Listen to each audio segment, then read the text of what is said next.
যে আমি সাংবাদিক, আমি এটা কভারেজ করছি, তারপরেও তাকে সাংবাদিক হওয়ার জন্য গালাগালি দিয়ে একজন অফিসার তাকে তুলে নিয়ে চলে গেলেন।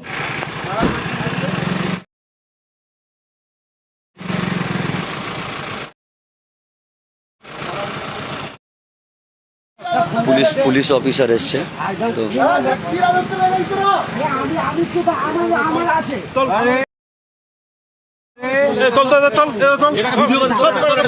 আমি মিডিয়া স্যার এগুলো গদি মিডিয়া আছে যাদেরকে আমরা বলছি, এখন তাদের দাদাগিরি দিন শেষ। ব্যাপারটা হচ্ছে আমরা বিভিন্ন সময় দেখেছি যে বিভিন্ন খবর কভারেজ করতে গিয়ে, গ্রাউন্ড রিপোর্ট করতে গিয়ে মানে সাধারণ আন্দোলনকারীদের সাথে পুলিশ আমাদেরকেও তুলে নিয়ে চলে যায়। সেগুলো মোটামুটি ভুলবশত করে নিয়ে ঠিক আছে, কিন্তু বলার পরেও যে আমি সাংবাদিক, আমি এটা কভারেজ করছি, তারপরেও তাকে সাংবাদিক হওয়ার জন্য গালাগালি দিয়ে একজন অফিসার তাকে তুলে নিয়ে চলে গেলেন।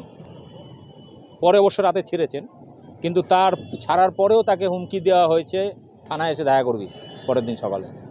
আমরা বিষয়টাকে খুব একটা ছোটোভাবে নিইনি এবং গুরুত্ব দিয়ে আমরা বিষয়টাকে নিয়ে সরাসরি আমরা এসপি অফিসে এসছি এবং এসপির সঙ্গে দেখা করে তাকে আমাদের অভিযোগপত্র, যার বিরুদ্ধে অভিযোগ, সেটা আমরা জমা দিয়েছি এবং তিনি বলেছেন উপযুক্ত ব্যবস্থা নেবেন এবং আমাদের বিশ্বাস, কারণ তার সঙ্গে কথা বলে যা মনে হয়েছে তাতে তিনি ব্যবস্থা নেবেন বলে আমরা ধরে নিচ্ছি। পরবর্তী স্টেপ এনার যারা উপরে আছে তাদের কাছে আমরা যাব, কারণ যেখানে ভুল করে পুলিশ আন্দোলনকারীদের সাথে একজন সাংবাদিককে তুলে নিল, ভুল করে হয়ে যায়, পরে ছেড়ে দেয়, কিন্তু এখানে তোলার সময়ও গালাগালি করছে মিডিয়া বলার পরেও, এমনকি ছাড়ার সময়ও তাকে হুমকি দেওয়া হয়েছে পরের দিন সকালে আসতে। সেটা কি হবে, সেখানে রাত্রেবেলায় লোডশেডিং নিয়ে এলাকার মানুষ রাস্তা অবরোধ করেছিলেন, সেটাই লাইভ কভারেজ করেছিল। ঠিক তখনই পুলিশ গাড়ি আসে এবং রীতিমতো যাকে পারছে তাকে তুলে নিয়ে চলে যায়।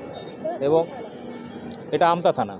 পশ্চিমবাংলায় ডিজিটাল মিডিয়া যারা কাজ করেন প্রত্যেককে বলবো, আমরা এই প্রথম একটা শক্তিশালী সংগঠন গড়ে তুলেছি, ডিজিটাল মিডিয়া ফেডারেশন, এবং ডিজিটাল মিডিয়াকে স্যাটেলাইট বা বড় যে চ্যানেলগুলো গদি মিডিয়া আছে যাদেরকে আমরা বলছি, এখন তাদের দাদাগিরি দিন শেষ। কারণ তারাও বুঝে গেছে, তারাও এই মুহূর্তে ডিজিটাল প্ল্যাটফর্মে চলে এসছে, কিন্তু তাদের থেকে অনেক বেশি ভিউজ বা মানুষের মধ্যে বিশ্বাসযোগ্যতা আমাদের প্রতি, গদি মিডিয়ার প্রতি নেই। এই জন্য নামটাই গদি মিডিয়া দেওয়া হয়েছে।